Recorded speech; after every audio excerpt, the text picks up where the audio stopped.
Ang ating pong pag-uusapan at pag-aaralan ay ang message na pinamagatan ko pong Choose Your Companion. Choose Your Companion. Alright, ang ating pong teksto ay ang sinabi po ni King Solomon sa Proverbs chapter 13 and verse number 20. Proverbs chapter 13 and verse number 20. He that walketh with wise men shall be wise, but a companion of fools shall be destroyed. Again, Proverbs chapter 13 and verse number 20. He that walketh with wise men shall be wise, but a companion of fools shall be destroyed. Ito po ang ating magiging pag-aaral at pagtalakay ngayong sandaling ito. Let us go to the Lord in prayer. Aming Panginoon, kami po inagpapasalamat sa muling pagkakataon na kami po ay makapagsasalo-salo sa iyong banal na salita. May you again guide me, Heavenly Father, and give me wisdom. May you fill me with your Holy Spirit, O Lord. Salamat po sa iyong patuloy na paggabay sa amin, maging sa iyo pong mga pagpapala sa ministeryong aming ginanap dito po sa lugar ng Europe. May you continue to bless the ministries here in Europe, Heavenly Father, at ang magiging lakbay po namin patungo sa England, sa UK, Panginoon, pagpalain mo rin po. Ingatan mo pong patuloy ang aking pong mahal na asawa sa kanya pong pag-uwi sa bansang Pilipinas, ang iyo pong traveling mercy ang ipagkaloob mo sa kanya dakilang Diyos at makarating po siya ng safe and sound. Sa iyo ko po'y pinagkakatiwala ang lahat-lahat, lalo na po ang pag-iingat sa kanya. Muli po, Panginoon, maraming salamat po sa inyo. Ito po ang aming panalangin sa pangalan po ng aming Panginoong Jesus. Amen. Amen. By the way, shout out po kay Dr. Emerson Cruz at ganun din po kay Ma'am Juby, kay Pastor Elmer at kay Ma'am Chut. Sila po mga kasama ko pong patuloy dito po sa aming lakbay Europe na ito para sa ministeryo. And of course, nagpapasalamat din po ako kay Brother RJ at ganoon din kay Sister Maricar sa pagsama sa akin na maihatid si Ma'am Maris po ninyo sa airport. Ano po? And thank you, Preacher Alan, sa laging pagmamaneho sa amin.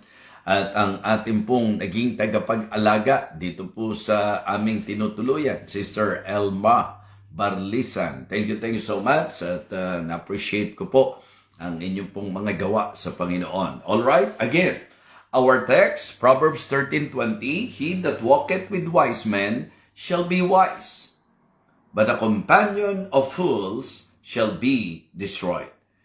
Ito pong sinabing ito ni King Solomon para sa akin po ay po pwedeng i-consider po natin na paalala at babala na rin sa ating pong lakad sa buhay na ito. Alam niyo po, ang mga pinipili po nating mga tao na maka-impluwensya po sa atin, mga kapatid, ay meron pong magiging epekto sa usapan ng ating pong pag-uugali, sa ating pong character, sa ating pong conviction, sa ating pong conduct. Ano po? Kaya ito pong talata natin ay nagpapaalala na talagang ang wise companions ay makatutulong upang tayo po ay mag-grow, mga kapatid.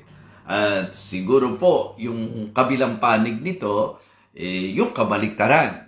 Kaya napakahalaga na makinig po tayo ngayon sapagkat ito po ay panawagan, lalo na sa mga nagsasabing mananampalataya, na medyo tayo po ay magkaroon ng tinatawag na tamang pagpili ng ating pong mga makakasama. Yung ituturing po nating ka-close, ituturing po nating kaibigan. Make sure na dito po sa paalala ng talata ay magiging maayos po tayo. Ang sabi po ni King Solomon, again, He that walketh with wise men shall be wise, but a companion of fools shall be destroyed.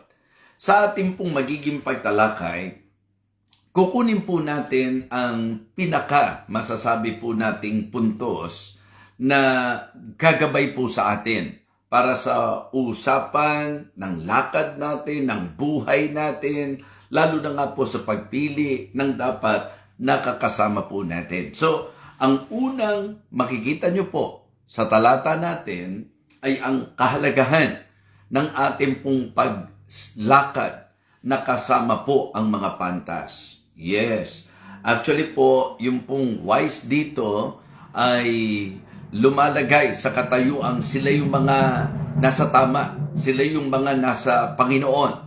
So, walk with the wise. Yan po ang unang puntos natin. Kasi ang sabi po ng unang bahagi ng text natin, he that walketh with wise men shall be wise. Siguro, alam naman natin yung pong kasabihan. Sabihin mo sa akin kung sino kasama at kaibigan mo, at sasabihin ko sa iyo kung sino ka. Sino nga po ba yung na-enjoy nating makasama? Sino po ba ang talagang giliw na giliw tayo na nakakasama po natin? Of course, yan po'y magpapakilala kung anong klaseng pagkatao meron tayo at kung sino po tayo. Ang Biblia po ay nagturo sa atin na isa sa dapat medyo ingat po natin ay ang pagpili ng makakasama. So, let us walk with the wise. Yan po ang aking unang bahagi na tatalakayin sa inyo. Pamilya, Psalm chapter 1, verses 1 and 2. Blessed is the man that walketh not in the counsel of the ungodly, nor standeth in the way of sinners, nor sitteth in the seat of the scornful. But his delight is in the law of the Lord, and in his law that he meditate day and night. Katulad ng binanggit ko po, yung tinutukoy na wise dito ay ang mga nasa tamang panig, nasa tamang buhay, tamang lakad. Yun po ang tinutukoy na wise dito, mga kapatid. Okay, kaya po titingnan natin, tayo po ba ay tama sa mga taong pinipili po natin, sa mga gusto po nating kalapit natin? So, ito po, hindi para maging judgmental po tayo at hindi po para manghusga po tayo ng ibang tao. But again, it is because of the concern of the wisest king, kaya sinabi po niya ito. Ito po'y katotohanan. Ito po'y katotohanan na kung saan dapat po magbigay ng babala at magbigay ng gabay sa atin. Sino ang dapat mong makasama? Sino ang mas dapat nating gustuhin makasama? Sino po ang madalas nating nakakausap at kanino po tayo maggiliw na nakikipag-usap? Sa lakad natin, sa pamumuhay natin, sino ang madalas nakakasama po natin? Mga kapatid, let us walk with the wise. Amen? Sa Proverbs chapter 9 and verse number 9, ang sabi po, give instruction to a wise, and he will be yet wiser. Okay? Teach a just man, and he will increase in learning. So ito po ay makikita niyong totoong-totoo even sa paggamit natin ng observation. 'Di ba? Ang masarap na makasama, mga kapatid, ay yung pong mga pantas na alam kung paano po tumanggap ng turo at ng masasabi nating payo. Kaya nga ang sabi po niya, okay, magbigay daw po tayo ng instruction sa wise men, lalo pa siyang magiging pantas. Mga kapatid, turuan mo ang matuwid na tao at lalo pang madaragdagan, di ba? And he will increase in learning. Sa Colossians chapter 2, verses 6 and 7, ang sabi po, as ye have therefore received Christ Jesus the Lord, so walk ye in Him, rooted and built up in Him, established in the faith as ye have been taught, abounding therein with thanksgiving. Alam niyo po, kahit sa usapang church, ang dahilan po kung bakit ini-encourage natin ang mga mananampalataya na huwag pong pabayaan ang pagtitipon. Kasi po, kung merong dapat sana tamang nakakasama, ito yung kasama mo sa church. Kaya nga po, mga kapatid, para sa akin, talagang problema kapag kasama mo na sa church, hindi mo pa nakakasundo. Isa pong bagay na para sa akin questionable, na kung sinasabi natin na tayo po'y mananampalataya, kung kahit ang mga Kristiyano na nakakasama mo ay hindi mo nakakasundo, marahil po merong dapat suriin sa atin pong mga sarili. Alam nyo ang utos ng banal na kasulatan, di ba? Sa Hebrews chapter 10 verse number 25, ang sabi po, not forsaking the assembling of ourselves together as the manner of some is, but exhorting one another, and so much the more as you see the day approaching. Huwag daw po natin pabayaan ng pagtitipon na kagaya ng pagpapabaya na ginagawa ng iba. Kundi mga aralan tayo sa isa't isa. Yun ang pinakamasarap makasama mo. Yung pwede mong makaaralan. Amen? Yung po pwede mong makasharean. Ang pakasarap po, minsan kahit nga sa tawagan lang sa telepono, nakaka-enjoy kausap. Yung pagka nakausap mo, magandang impluensya ang makukuha mo. May karunungan, meron pong mga bagay na may kinalaman sa ikalalago ng buhay pananampalataya mo. Yung bang po pwede po na magsabihan kayo, po pwede po magpaalalahanan kayo, po pwede po na magpalakasan kayo, na talagang magpalitan po kayo ng words of wisdom and encouragement. Yun po ay isang napakagandang bagay. Kaya dapat po kasi talaga lumalalim tayo sa Panginoon. Kaya po yun din ang dahilan kung bakit ang sabi po ng utos, huwag pabayaan ang pagtitipon. But it is good to consider na bago po sinabi yung huwag pabayaan ang pagkakatipon, meron munang isang masasabi nating magandang paalala na po pwede nating i-consider. Sa verse number 24 po, okay? Verse number 24, ang sabi, and let us consider one another to provoke unto love and to good works. Okay? Exhorting one another. So, mahalaga na ang Kristiyano po, kung meron siyang i-enjoy na kasama, dapat yung kapag ka nakausap mo, talagang may makukuha ka. Okay? May madaragdag sa'yo.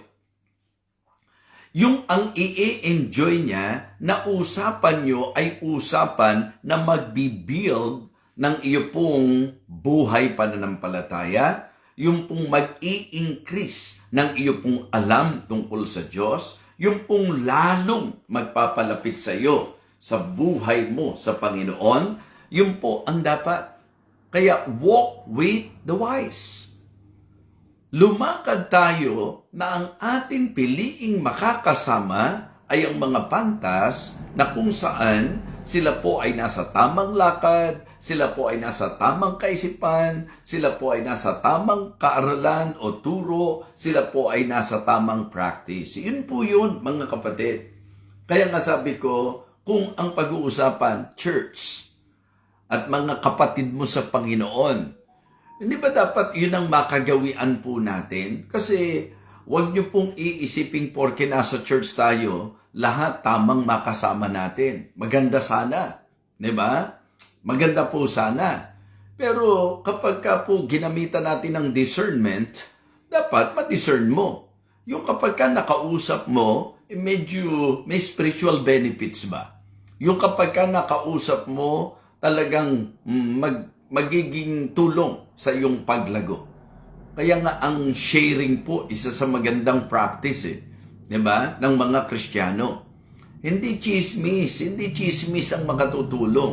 So, ingatan nyo po na ang nakakasama nyo lagi, mapanira, ang nakakasama nyo lagi, yung pong magne-negative ka. Ang masarap na makasama mo, yung titibay ka sa pananampalataya. Mga kapatid, yan po ang sakit kadalasan ng ibang nasa gawain po ng Panginoon. Yung bang kaya nagkakaroon po ng masasabi po nating hindi magandang takbo sa buhay natin bilang mga Kristiyano na nagkiklaim na gawain ng Panginoon. Kasi po, minsan nag-entertain po tayo. Hindi ho kapantasan yung tayo po'y nag-uusap ng kapintasan. Di ba? Hindi po kapantasan na ang pinag-uusapan natin mga kapintasan. Ang maganda po mga kapatid, yung kapag ka nag-uusap tayo, yung bang ang pinaka-intensyon ng ating puso ay ang maging kalakasan po tayo ng ating pong makakausap. Again, sinabi po ng Psalm chapter 1 verses 1 and 2, "Blessed is the man that walketh not in the counsel of the ungodly, nor standeth in the way of sinners, nor sitteth in the seat of the scornful. But his delight is in the law of the Lord." So yun po mga kapatid, yun dapat maging saya natin, yun tungkol sa kautusan ng Panginoon. Kaya nga sabi ko, it is good that as we listen to this message, mag-evaluate po tayo. Sino ang enjoy nating kausap? Sino ang enjoy tayo na nakakasama? Kapag ka ang enjoyment mo ay sa mga kasama na puro kalukuhan lang, 'di ba? Puro mga masasabi nating taliwas doon po sa mga aral, pintas dito, pintas doon. Mga kapatid, hindi po magiging maganda at makatutulong. Hindi po makatutulong. So kaya nga sabi ko, let us develop the attitude of exhortation, exhorting one another, encouraging one another, edifying one another. Yun po dapat mga kapatid. Yung bang, minsan maganda rin may tinatawag tayong brainstorming. Yung bang mag-uusap tayo ng mga topic sa Bible, and then tayo po ay magpapayamanan ng diwa para sa palakasan at hindi po sa pagalingan. Mga kapatid, ang akin pong gustong ipunto sa unang puntos natin ay yung sinabi po ng talata mismo. He that walketh with wise men shall be wise. Kaya kung gusto nating mas maging spiritual pa, makipag-usap po tayo sa mga makatutulong para sa ating pong spirituality. Kung gusto po nating mas marami pang malaman, mga kapatid, hindi natatapos kasi ang pagkatuto eh. 'Di ba? Continuous po ang learning. Hindi po yan basta natatapos mga kapatid. And it is good to somehow consider the example of the Apostle Paul that as he served the Lord, as he do the task, as he is, sabihin nating, continuing in running the race, mga kapatid, talagang ang gusto niya is to know Christ more, and more. Diba? Yun po. Kaya ang piliin nyo pong makakasama, yung pong magiging wise kayo. Ang piliin nyo pong makasama, yung magiging positibo kayo. Yun po yung pinaka-principle at application na gusto kong sabihin sa inyo. He that walketh with wise men shall be wise. Siya na lumalakad na kasama ng pantas ay nagiging pantas. Okay? Siya na lumalakad sa kasama ng mga matitino, ay magiging matino. Siya na kasama doon sa mga lakad na ang kasama po niya ay ang mga nagmamahal sa Diyos, siya ay magmamahal sa Diyos. So kaya ulitin ko po, usapang impluwensya po ito. Alright? Sabi po ng Proverbs 9:9, give instruction to a wise man, and he will be yet wiser. It's a just man, and he will increase in learning. Tanong niyo po sa sarili natin, tayo po ba ganon? Na kapag ka po tinuturuan, natututo talaga. Diba? Yung pong idea na pagka binibigyan po ba tayo ng instruction, lalo tayong nagiging wise, mga kapatid. Alright? Number 1, walk with the wise. Number 2, walk away from the wicked. Walk away from the wicked. So, ibig sabihin, iwasan natin, lumayo tayo sa masama naman. Kasi ang sabi po nung ikalawang bahagi, but a companion of fools shall be destroyed. So yung pong ginamit na salitang wise, ipinakita ko po sa inyo na hindi lang ito ang pinag-uusapan doon, kundi yung positive traits, mga kapatid, ng isang tao. Diba? Na kapag ka ikaw ay lumakad, nakasama ng mga matuwid, lumakad na kasama ng mga mabuti, lumakad na kasama ng mga positibo, lumakad na kasama ng mga talagang masasabi nating makadiyos. Yun yung idea, yun po yung pinaka-konsepto na gustong sabihin. Na ang lumalakad na kasama ng wise ay magiging wise. Kasi nga po, yung kasama mo, makaka-impluensya sa iyo. Kaya nga ang title natin, Choose Your Companion. Aralin niyo po sa buhay ng ministry.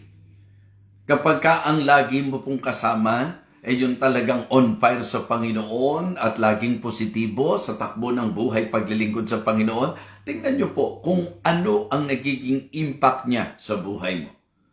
So kaya mga kapatid, yun po yun. Now dito, yung salitang fools naman, hindi lang yung walang alam, kundi yun po yung negative side. Kaya nga lumalabas, dalawang side lang naman lagi positive at saka negative. Ginamit dito yung wise at saka yung fools. So po pwedeng sabihin good at saka bad, positive at negative. Yun po yan. Mga supportive at saka mga masasabi po nating rebellious. Okay? Mga builder at mga destroyer. Ganyan lang po lagi. So, ang pagpili ng makakasama ay napakahalaga. So, walk with the wise and walk away. Diba? From the wicked. So, tayo po ay lumayo naman doon sa masasama. Sa Biblia po, dami pong mga talata na po pwede tayong i-consider. Katulad po nung sinabi sa Proverbs, siguro po yung sa 1 Corinthians na lang. 1 Corinthians chapter 15, verse number 33. Diba? Ang sabi po, be not deceived.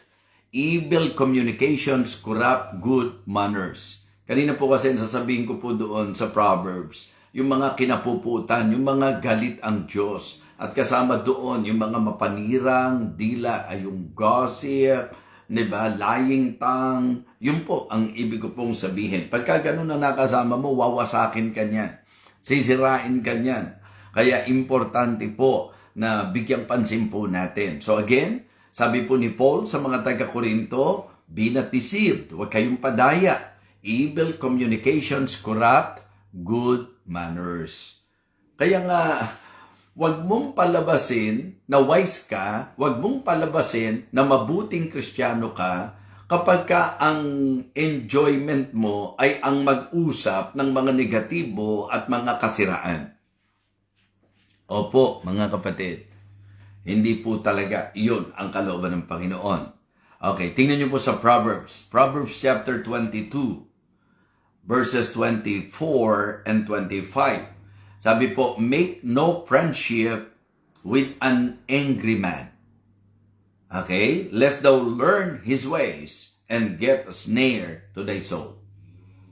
So, alam niyo yon, yung kapag ka po ang nakakasama natin ay ang impluensya po, hindi tama.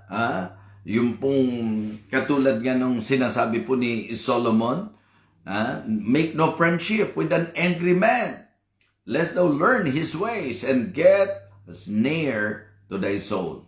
Sa 2 Corinthians chapter 6, verse number 14, malinaw po yan. Be not unequally yoked together with the unbelievers. So sinabi po doon, yung mga kadahilanan. And then, sa sulat ni Pablo sa mga taga-Thessalonica, sa chapter 3, verse 6, withdraw yourselves from every brother that walketh disorderly. Mga kapatid, mahalin natin ang ating mga kapatiran, pero wag natin payagan na ang ungodly influence ay makapasok, makapenetrate, mga kapatid, at mag-dominate. Wag. Kasi sisirain nito pati values mo Sisirain po nito pati views mo, mga visions mo. Di po ba? So, kaya ikaw na napaka-positibo sana na naglilingkod sa Diyos, pagka pinayagan mo na ang nakasama mo, ang nakawilihan mong nakaka-fellowship ay ang mga negatibo at hindi po talaga all out sa gawain ng Panginoon, talagang paboritong manira at mamintas. Naku, delikado po yan. Nakakawasak po yan. So, kaya sabi po, but a companion of fools shall be destroyed. So, ang ibig sabihin, pag ikaw ay nakisama doon sa mga mangmang, nako, ikasisira po natin yan. Kaya mga Kristiyano, mag-isip-isip po tayo. So, una po, walk with the wise. Okay? Sabi po ni Pablo sa mga taga-Efeso, and have no fellowship with the unfruitful works of darkness, but rather reprove them. Yun po ang paalala lang sa bawat isa po sa atin. And then, pangatlo po, siguro po, ang magandang bigyang pansin po natin ay yung pong maging liwanag tayo sa madilim na sanglibutang ito. Okay, una, mga kapatid, walk with the wise. Number 2, walk away or withdraw from the wicked. And then, witness to the world. So, yun po ang pwede na magawa po natin. So, choose your companion because if we will, consider the will of God sa mga anak niya maging witness, maging saksi po sa Kanya sa mundong ito. Kaya nga ang paalala natin lagi sa Matthew chapter 5 verse 16, let your light so shine before men that they may see your good works and glorify your Father which is in heaven. Sa Philippians chapter 2 verse 15, that ye may be blameless and harmless, the sons of God without rebuke in the midst of a crooked and perverse nation, among whom ye shine as lights in the world. Okay? Sa Colossians chapter 4 verses 5 and 6, walk in wisdom toward them that are without. Let your speech be always with grace, seasoned with salt, that it may minister grace unto the hearer. So, yun po ang kalooban ng Panginoon. 'Di ba? Sa sulat ni Pedro, and be ready always to give an answer to every man that asketh you a reason of the hope that is in you. So, ang Kristiyano po, kaya kailangan pumili ng makakasama dahil nga po sa tinatalakay natin, yung kasama mo ay magkakaroon ng impluensya sa buhay mo. Kaya naman marapat lang na maging maingat tayo. And the best thing and the right thing to do is walk with the wise and to walk away sa mga wicked, mga kapatid. So, yan pong paalalang yan para sa akin po ay dapat maging paalala natin sa isa't isa at maging sa atin pong sarili. So, kaya again, choose your companion. Piliin po natin ang sinasamahan po natin. Hindi dahil sa ikaw ay meron pong tinatanging tao, kundi gusto mo lang masunod ang paalala na sinasabi po ng banal na kasulatan. Sapagkat yan naman po ang kalooban ng Panginoon. Mga talata po yan, yung binigyan po natin ng pansin. Kaya po, mga kapatid, magandang ma-memorize nyo po itong talatang ito. Ang sabi po, he that walketh with wise men shall be wise, but a companion of fools shall be destroyed. Gaano na po karami ang napahama dahil sa kung sino nakasama niya? Gaano po karami na ang napariwara ang buhay dahil sa nakasama niya?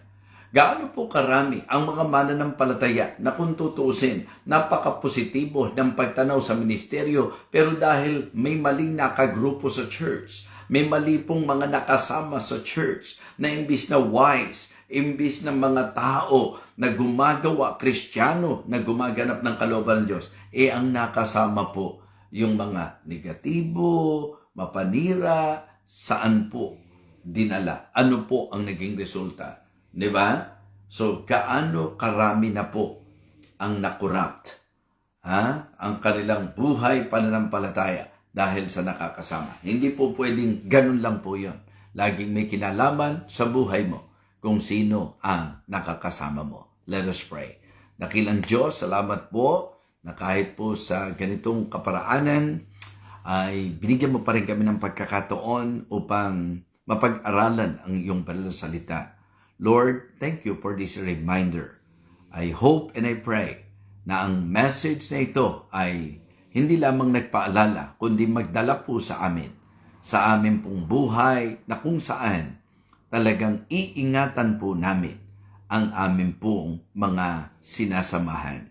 Nawa Panginoon, piliin po namin ang mga kasama na lalago kami, mas lalo kaming magkakaroon po ng lalim sa aming buhay pananampalataya, mas lalo po kaming hihigpit ng yakap sa ministeryo, mas lalo po kaming magiging useful sapagkat pinili namin na makasama ang mga kapwa namin Kristiyano na talagang nakasentro sa lakad na talagang ayon sa kalooban mo. And thank you rin po na na-remind kami na mag-ingat kami sa mga nakakasama na laging negatibo, yung pong inilarawan mo ng mga fools na magdadala po sa amin sa pagkawasak kung kami po ay makikisamang parati sa mga mangmang. Kaya dakilang Diyos, umaasa po ako na ang mensaheng ito ay magiging gabay namin sa aming paglakad at sa aming pong pamumuhay. Muli po,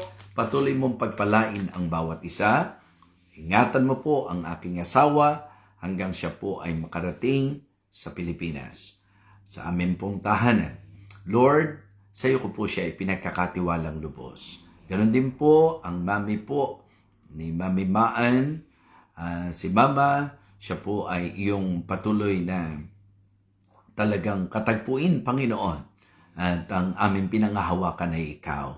Dakilang Diyos, hiling ko rin po ang mga ministeryo sa Pilipinas, maging ang coming and approaching camp ng England, Panginoon, ng ilang mga Baptist churches na magsasama-sama, maging ang mga speakers, dakilang Diyos, pagpalain mo po. Muli, aming Ama, pinupuri ka namin at niluluwalhati. Salamat po sa ministeryo ng Believer's Breakfast at salamat din po sa iyong enabling grace sa akin po bilang iyong lingkod. I praise you and thank you, Lord.